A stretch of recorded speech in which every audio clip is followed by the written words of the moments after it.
una noche de estas fuimos sacudidos por un fuerte sismo, indudablemente que sí.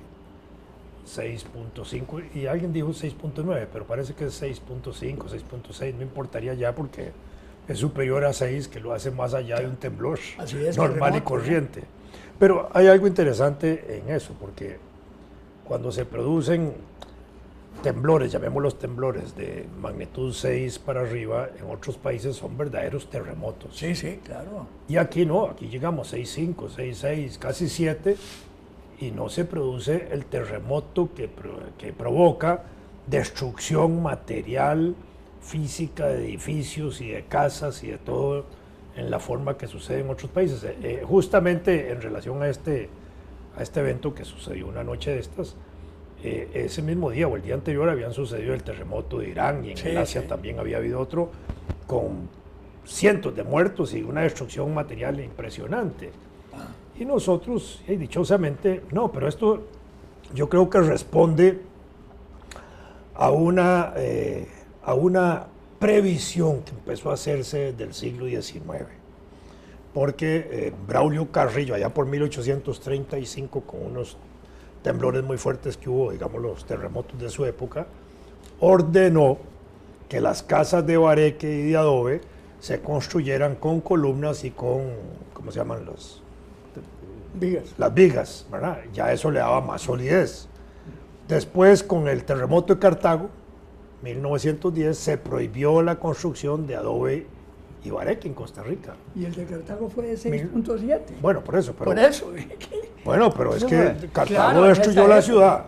¿Ah? Cartago, pues claro, las fotos que hay del terremoto de Cartago son espeluznantes. Bueno. Así es. Pero igual, pero eran las formas de construir que no tenían eso. Y de ahí en adelante... ¿Te acuerdas cuál fue la magnitud del terremoto de Limón?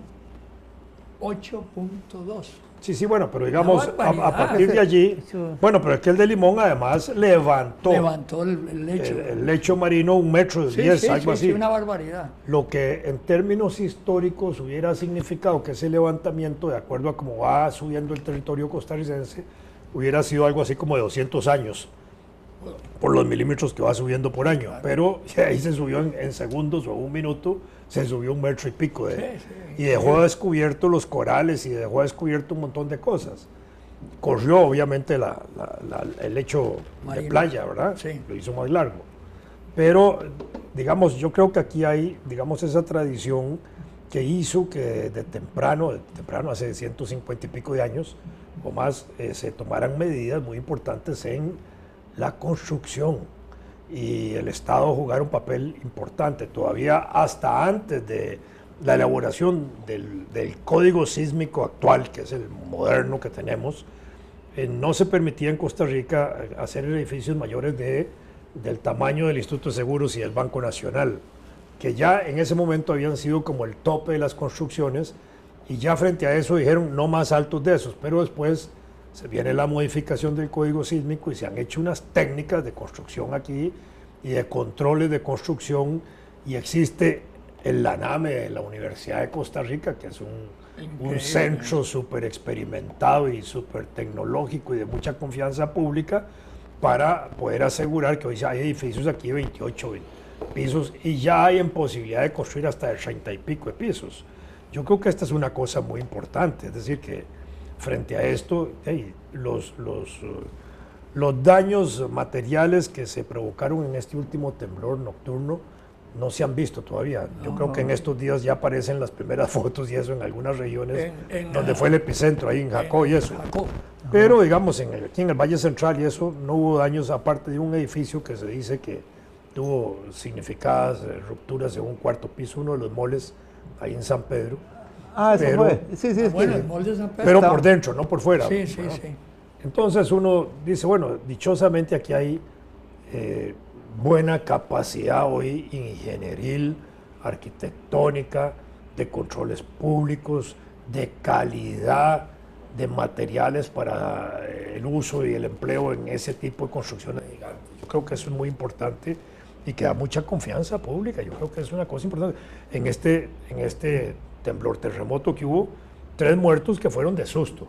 Sí, estaba viendo. Infartos. Bueno, sucede. Yo me acuerdo una vez que en un campeonato mundial un señor falleció frente a un gol que metió la selección de Costa Rica de la emoción, ¿verdad? Sí. Y así fue. Y ahí. Fue cuando Pastor son las Fernández, emociones que son incontrolables al cuerpo humano. Y ahí. Así es. A mí me agarró este último temblor ahí, ordenando un poco los estantes de la biblioteca y yo paraba en una escalerilla, estaba acomodando libros en el último estante. Y cuando vi a aquellos moverse de un lado para otro, ¿verdad? Pero meneándose en una forma que no me iban a caer a mí encima, me quedé tranquilo viendo el vaivén de los estanteros. Sí, eso a uno lo agarra siempre. Decir que uno no se asusta es ser exagerar, porque uno siempre piensa de ahora dónde me meto. Ese es lo primero que uno piensa, dónde me pongo para que me caigan menos cosas. Y a mí me pasó que en ese temblor yo acababa de leer en la red las noticias sobre el de Japón, que fue frente a la costa de Japón, ¿no? En las islas, y el de Irán-Irak, ese es terrible, ¿verdad? Claro. Entonces como que estaba todavía bajo el impacto de ambas noticias, y en eso entró el de aquí. Fue 7.2 el de Irán-Irak. Sí, la diferencia no es mucho. Yo recuerdo allá por el año 80 y pico, porque es importante el tipo de reacciones que tiene la gente, ¿verdad? Porque yo he sido muy tranquilo para temblores y para temblores fuertes. Normalmente me quedo donde estoy con tranquilidad. Si estoy en la cama, aguanto ahí, que se pase todo, salvo que ya se mantenga una situación prolongada, me levanto y tomo algún tipo de previsiones y medidas rápidas. Pero en un temblor de esos fuertes de los años 80, teníamos ya los 3 hijos nosotros, el más chiquitillo, casi recién nacido, tenía unos meses, estábamos en el año 83, 84 por ahí, el del medio tenía 5 años y el otro ya tenía 10, y se viene el temblor, vivíamos en un segundo piso, en un apartamento, y la reacción nuestra fue inmediatamente, porque ahí sí fue que además se va la luz, eso sí provoca una situación más espeluznante y más dramática, y salimos mi mujer y yo corriendo, y ella jala al mayor y yo jalo al chiquitillo y dejamos al del medio adentro porque estaban dormidos y tuve que devolverme yo en carrera a sacarlo del segundo piso. Dichosamente no pasó nada.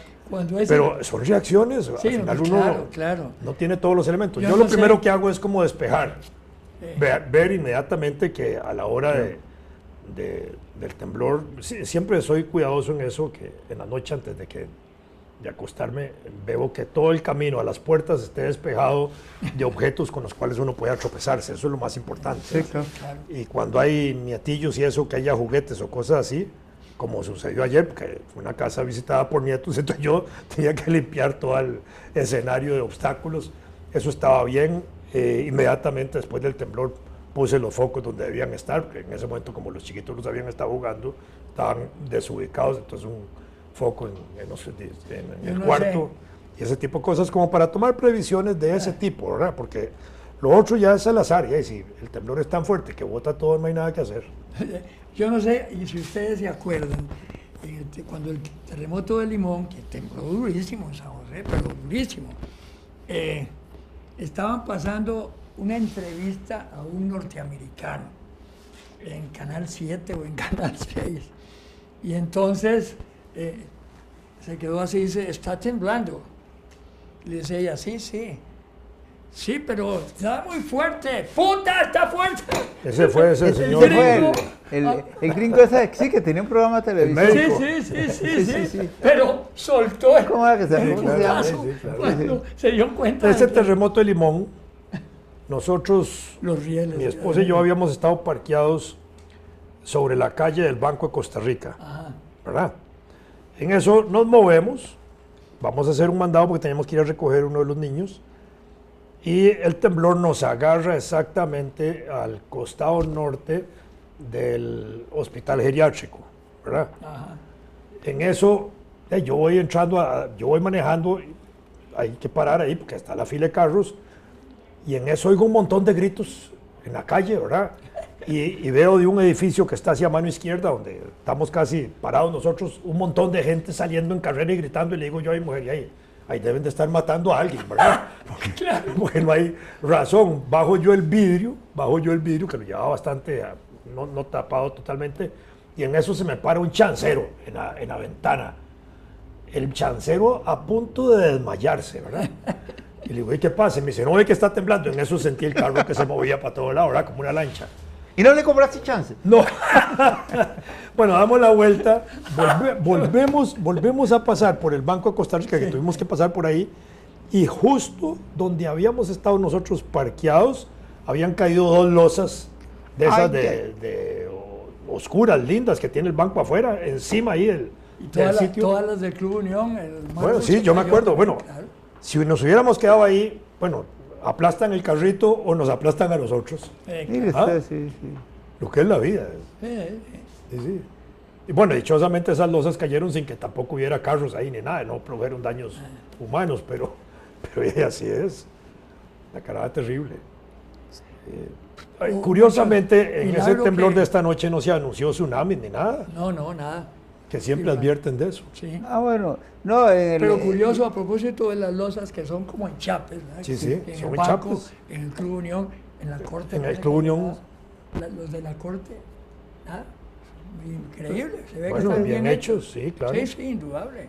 Bueno, eran cortes, son losas de Carrara. Claro. Son muy caras, las cuidan mucho. Te entendí, se cayó ahora. No. No, Son caras, los de la corte son mármol. Mármoles. Pero no. No, las losas de afuera no sé. Las losas de adentro son preciosas porque son oscuras, Claro, rojas, lindísimas. rojinegros. Y aquello que uno entra ahí a la corte en el primer piso, la Sí. Corte Suprema, el edificio principal, y uno siente que el edificio le cae encima a uno. ¿verdad? Sí. Eso está hecho para El peso de la justicia. Exactamente, Fernando. Está hecho para aplastar a cualquiera que entre ahí, de saber que ahí se hace caer el peso de la justicia sobre cualquiera. ¿Habrán pensado en eso? Claro que sí. Sí. Hay un diseño arquitectónico. Pues muy bien. Igual que Por las eso que tú dices No, es no, cierto. igual que Uno las entra ahí. igual que las Es iglesias conmovedor. medievales. Esas iglesias góticas que conducían así en punta hacia el cielo, oscuras y todo eso, altas. Y cuando un feligrés entraba a esa iglesia, se sentía ahí a chico paladito, frente a aquella mole, Claro. donde todo el peso de la espiritualidad le caía encima, por supuesto. Acabas de usar un término salvadoreño. ¿Cuál? Chicopanao. Chico, ¿para? Aquí no se usa. Bueno, mi suegra era- mi Es, suegra- es cornopetado, ¿no? Eso. Mi suegra era salvadoreña. Pero qué curioso, no lo había oído hace años. Yo viví años en El Salvador y sí, de la Chicopanao, ese de allá. A propósito de mi suegra y de comidas salvadoreñas, ella hacía una comida que nosotros no comemos. Extrañamente no la comemos del todo, que es el vaso, ¿El qué? el vaso de la res, No. el vaso. Sí. Lo hacía relleno. Delicioso plato, delicioso. 2 veces lo hizo y era de chuparse los dedos. Pero yo nunca he visto que aquí nadie coma vaso, ¿verdad? No. Aquí los borrachos toman con el vaso. Chupan vaso, nada que más. es otra cosa. No. Mi suegra preparaba el vaso, 2 veces lo hizo. No me suena, para pero serte franco. exquisitamente. A Sí, mí ya las lo sé. vísceras no me hacen No, mucha la gracia. primera vez lo hizo por iniciativa de ella, la segunda por iniciativa mía, que yo le pedí que lo repitiera, Sí. ¿verdad? Entonces lo encargó, Sí. porque no se encuentra fácilmente el vaso como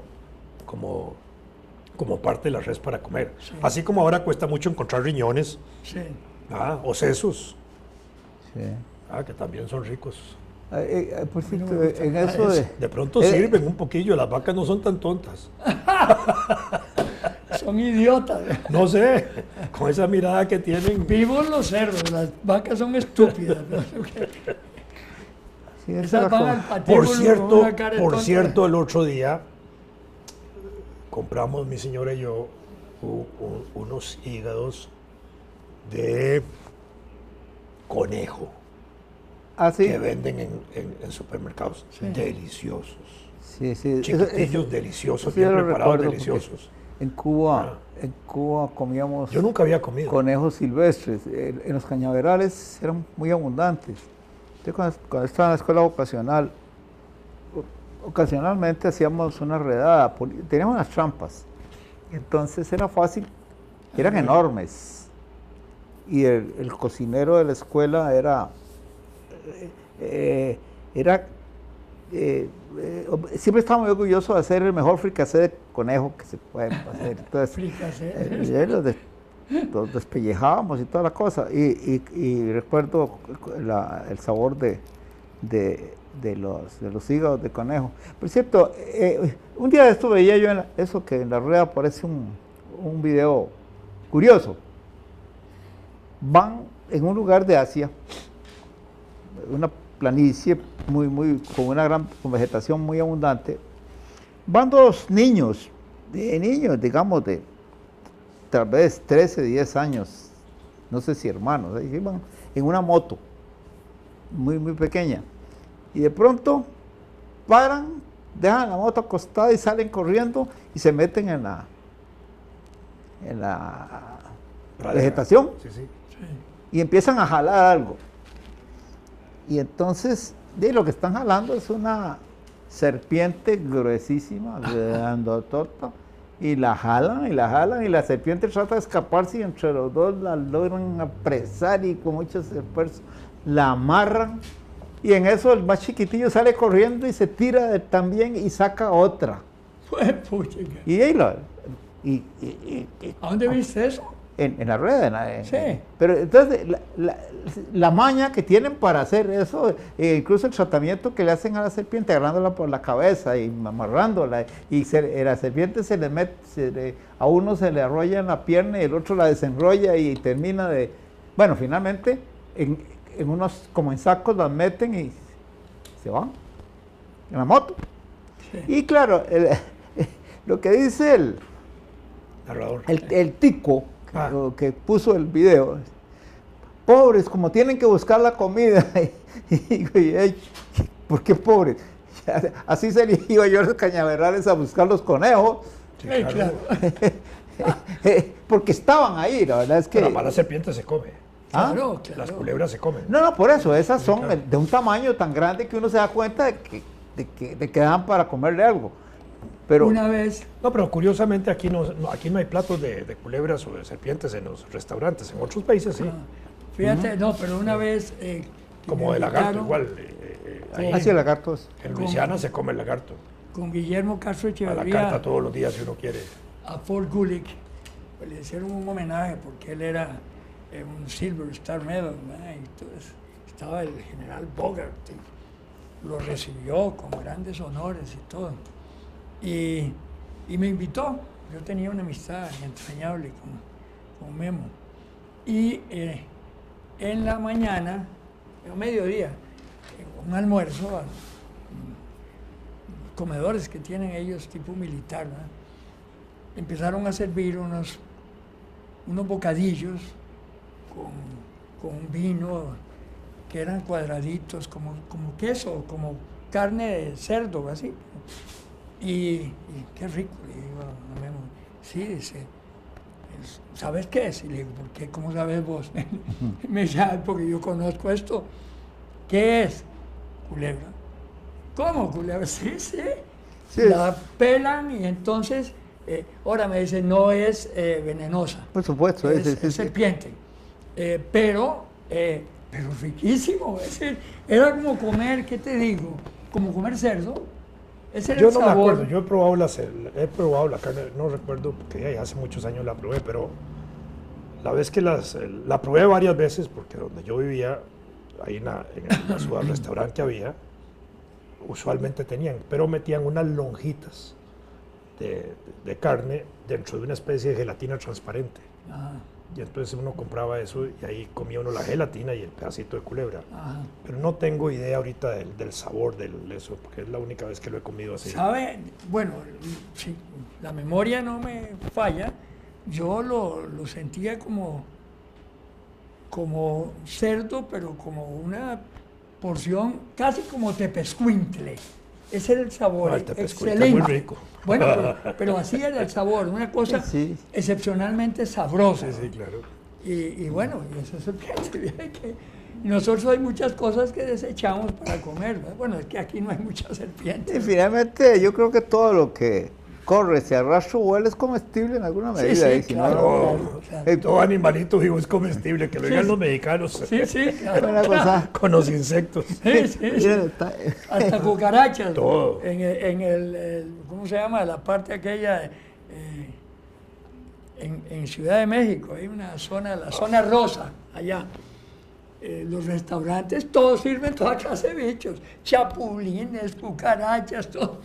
Mi hijo, que es buenísimo para eso, yo no soporto, yo no puedo comer eso. Pide, llegan tostaditas, ¿verdad? Y todas esas- Alacranes. ¿Ah? Hasta Alacranes, no sí, sé sí, qué no, especie no, de de alacranes, todo. pero todos. Todo lo comen. Yo sí no he comido esos bichos, la verdad. No, a mí no me gusta. Una vez compré No sé si me gusta. ¿no? un licor que traía una culebra dentro. sí, sí, recuerdo eso. Sí, Tenía una culebrilla dentro. Y ahí la tenía yo. Era casi como una Reliquia. reliquia. Mi suegro le gustaba un poquillo el trago a veces. le gustaba a veces. Y chineaba aquella botellilla y toda la cosa, ¿verdad? Pero nunca le hizo el tiro directo, pero un día desapareció la botella. Lo que no sé es si se comió la culebra, porque... O era para no, exhibirle con ese serpentario. lo que yo entendía de ese tipo de licor es que se tomaba el licor, pero también la culebra se podía comer en trocitos y comerse. Ya. No era solo que estaba ahí metida, sino que parte de eso, o parte del ritual es que esa culebrita se partía en trocitos y se comía como boquitas, ¿verdad? Nunca le pregunté a mi suegro si fue él el que hizo desaparecer la botella y la culebra, pero no tengo la menor duda. Parece que tenemos que Sí, sí. pensar, ¿verdad? Pero no sobre culebras. Lagarto, lagarto, Un lagarto. programa gastronómico.